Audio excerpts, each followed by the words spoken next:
খুব দামি কথা, খুব হেভি ওয়েট কথা, মনোযোগ দিয়ে শুনুন। তিনি বলতেন, যে নেয়ামত তোমাকে আল্লাহ থেকে দূরে সরায়, ওই নেয়ামতের চেয়ে বিপদ ভালো, যে বিপদ তোমাকে আল্লাহর দিকে ধাবিত করে।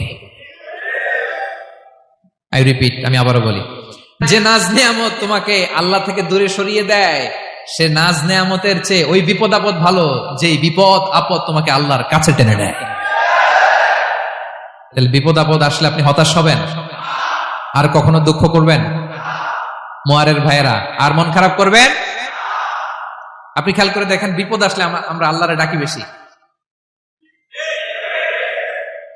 যখন অসুস্থ আপনি খেয়াল করেন তো, আল্লাহ আল্লাহ তুমি ছাড়া বাঁচানোর কেউ নাই, আল্লাহ আল্লাহ তুমি হেফাজত করো, আল্লাহ তুমি সুস্থ করে দাও।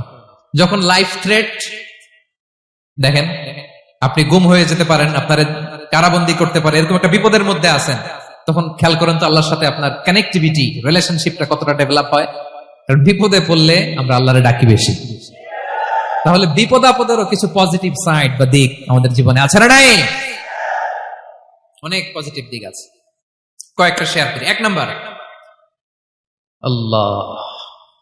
নাম্বার পজিটিভ সাইড তো বললাম, ইমাম ইবনে তাইমিয়া যেটা বললেন। এরপরে হচ্ছে মাঝে মাঝে আল্লাহ তাআলা আমাদের মর্যাদাকে আপগ্রেড করতে চায়, এলিভেট করতে চায়। আপনি ধরেন কোন একটা এয়ারলাইন্সের রেগুলার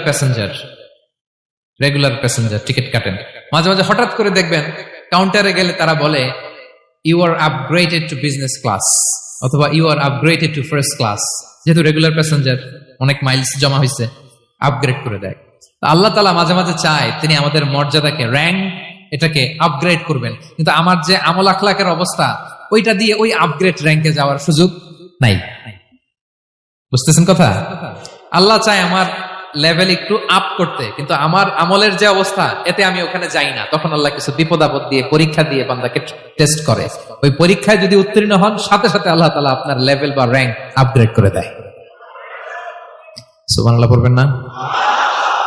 তাহলে লাভ না লস? আওয়াজ করে বলেন, লাভ না লস? মুমিন জীবনের সব লাভ। যত বিপদ আপদ আপনাকে স্পর্শ করে, প্রতিটাতেই আপনার জন্য কল্যাণ। বিষ্ণু ইসলাম বলেন, মা ইউসিবুল মুসলিমা মিন নাসাবিন ওয়ালা ওয়াসাবিন ওয়ালা হাম্মিন ওয়ালা হুজনিন ওয়ালা আযান ওয়ালা গাম্মিন হাত্তা শাওকাতি ইউশাকুহা ইল্লা কাফারাল্লাহু বিহা খাতায়া। আপনার জীবনে যত দুঃখ, যত যন্ত্রণা, যত টেনশন, যত অ্যাংজাইটি, যত ইনজুরি, এমনকি গোলাপ ফুল পাড়তে যে ওখানে যে কাটা বাঁধছে, বরই খেতে যে বরই গাছে ওঠার পরে একটা কাটা বিঁধছে আপনার হাতে, এর কারণে আল্লাহ তাআলা আপনার গুনাহ মাফ করে দেয়।